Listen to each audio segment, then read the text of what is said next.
Mooloolaba, when I did finally get back into Mooloolaba, because it was the road had opened and I could go back to work, which was it's great. yeah, it was just spiffing. Can't wait to see it. Flood relief. And look, I'm going to put it out there right now that anyone that ever volunteers to clean that stuff up, my hat off to you, because it's really, really hard yakka. It's just crappy work, you know, and a couple of the guys from work actually went and did that, and bless them, you know. But one of the biggest dangers, apart from the slippery roads and mud and trees on them and whatever, was the people slowing down to look at all the crap that people had dumped out of their houses, you know. Wow. I thought, this is the thing that's going to get you killed, is this guy rubbernecking some brown muddy fridge. You know? A few mattresses. Yeah, and I'm guessing that you'd be able to buy a Ferrari in Mooloolaba for about $50 at the moment that's been swimming in river water. Yeah, we're actually what looks like a bit of aftermath over there. Yeah. Driving past someone. He's... You know what's behind there? Have you ever seen those jet boat races? Oh, yeah. They race against the clock and those little things. Yeah, in there is probably the greatest thing that no one really knows about. It's in this natural amphitheatre where it's down there, 1,000 horsepower boats, and all these people sit around the top on these banks with, it's like an American tailgate party. Right. There's people doing this shit. They're all in bikinis and stuff. It's like a whole culture. Of it's noisy as hell.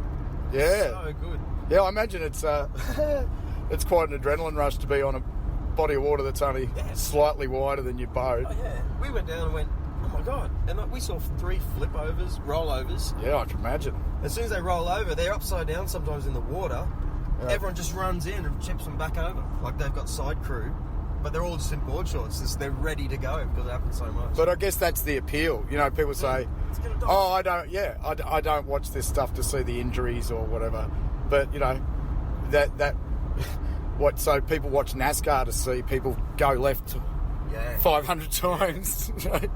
They're like, no, snap out of it. You want to see a fucking stack. Something's going to happen. You do. Yeah. It's in your sort of... Because your dad took you there and would get all excited. Look at that, Stanley, you're not looking, look. I do it myself. He crashed, yes. Yeah, there's definitely there's a bloodlust there that you can't deny that fuels a lot of this sporty sort of stuff. And did you ever play sport? Yeah, I did. I did the cricket. I did the. I didn't play footy so much. I played soccer, cricket, and then I got into boxing of all things. Excellent. Yeah, which was a drag because I was always I was stocky. So anyone that understands the weight thing of boxing would know that it's you can have someone twice your size. That's what you mean. Yeah. And they're in the same weight division as you. Yeah. So in all reality, their arm is twice as long as yours. Yeah. And you've got to fight them, and they're also a head and a half taller than you. So and they're constantly taller. That's what pisses me off. Yeah. You never get to do any sparring with someone on your level. You're like, this is a dream. Yeah. I never got that luxury because I was because they're looking down at you. You can see it in their eyes that they're thinking they're going to walk all over you because they've just got this mental head start. It feels. Yep. And you're like, Jesus, we're going to have to run through this. Yeah, and I mean the trainer was very, you know, he showed me some technique. You've got 2 tits when I say this. You've got to be you got to get in close so that they can't get any leverage on you. And the closer I get, the more I get hit. And I mean, you know, you find out very quickly that you got to be monster fit. Yeah. 3 minutes is a hell of a long time to be fighting someone, and then think of that.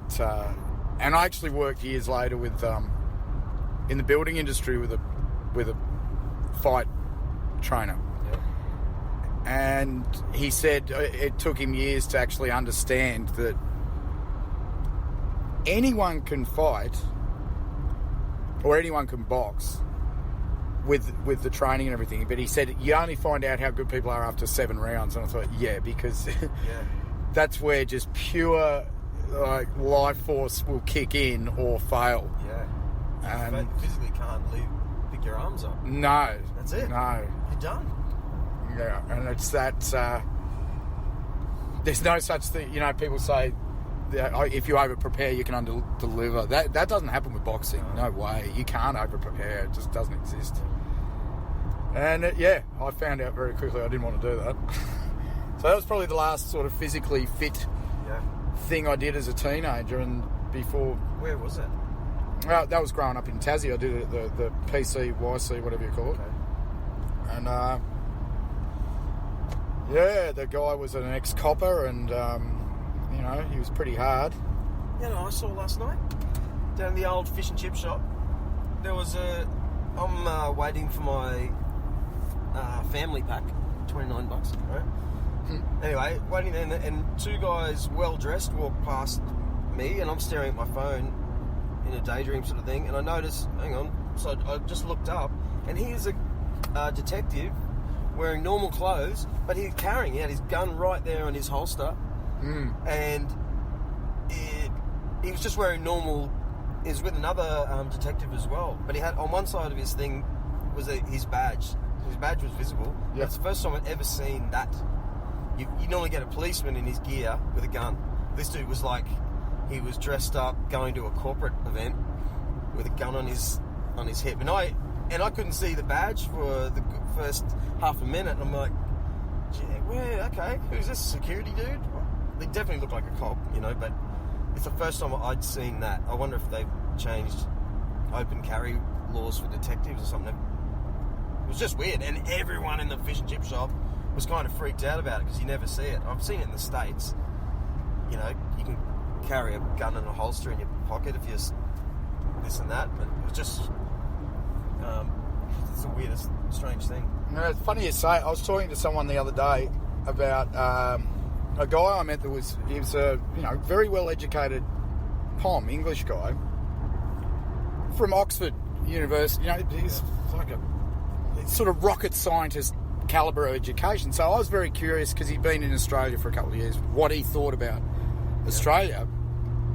And it was the first thing that he said, is he said, your police shouldn't be displaying firearms. And I said, what do you mean? And he goes, well, in England they don't. Yeah. And you go, well, hang on. London is a city of, I'm guessing, 7 million, 5 million people. And they don't have guns. Yeah. They've still got the truncheons, the whole bobby. And I thought, right, so his interpretation of that is that there's something uncivilised about it. Right. And I'd never really thought about it, but I bloody agree. I think he's onto something there, is that 70, maybe 90% of the time, the people that these police are interacting with, they're not going to have to pull their weapon. And I think that the English police have probably looked at it in that way and gone, oh. Yeah. It's funny you say that, because just only this morning, I looked on Twitter, and there was an above camera view of one African guy with a knife in London and 11 coppers, and in the centre was the car, and they were trying to come up to this guy, and he just kept coming forwards and all the cops were coming forward and running back and running around this car, and then the bad guy would chase the copper, but everyone was writing them off, going, Jesus, just because they looked like a comedy.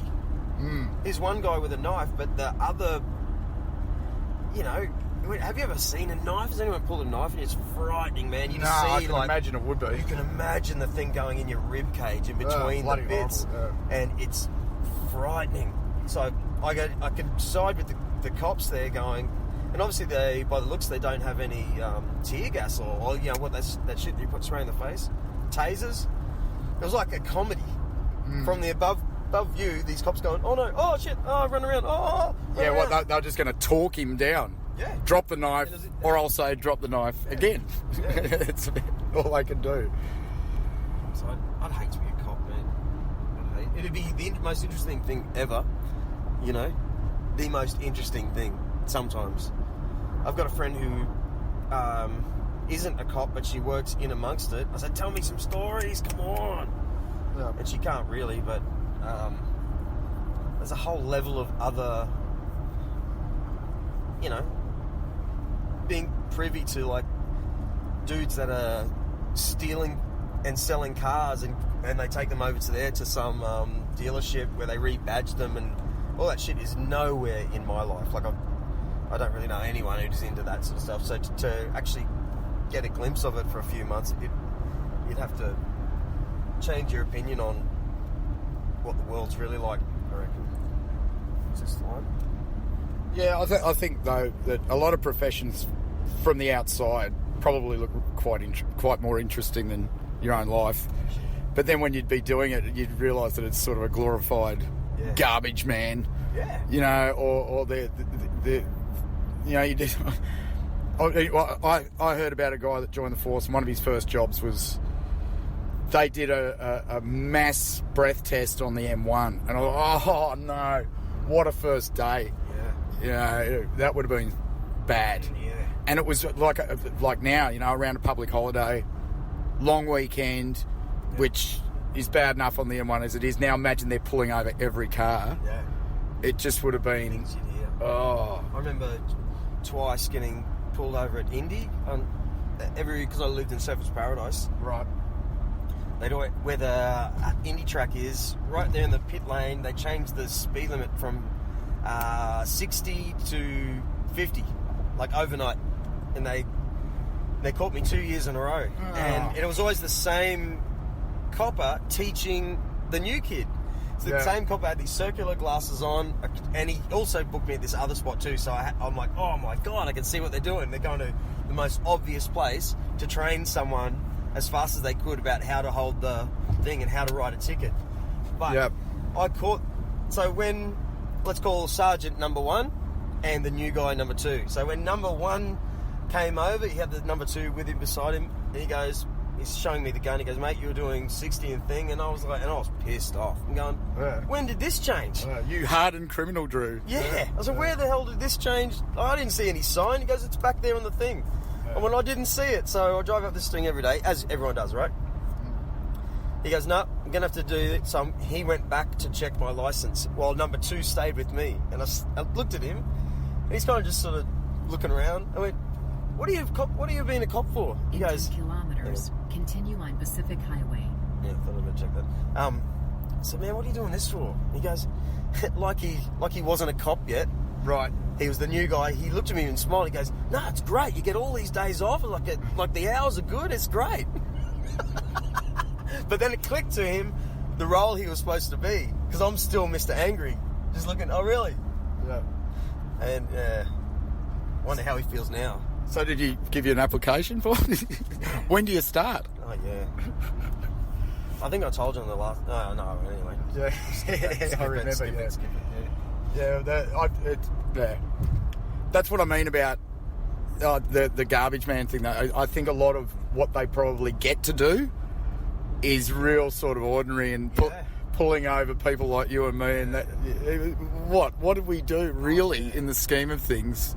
And that revenue sort of raising stuff. And I mean... So I did a podcast with Paul Thompson, who's my neighbour.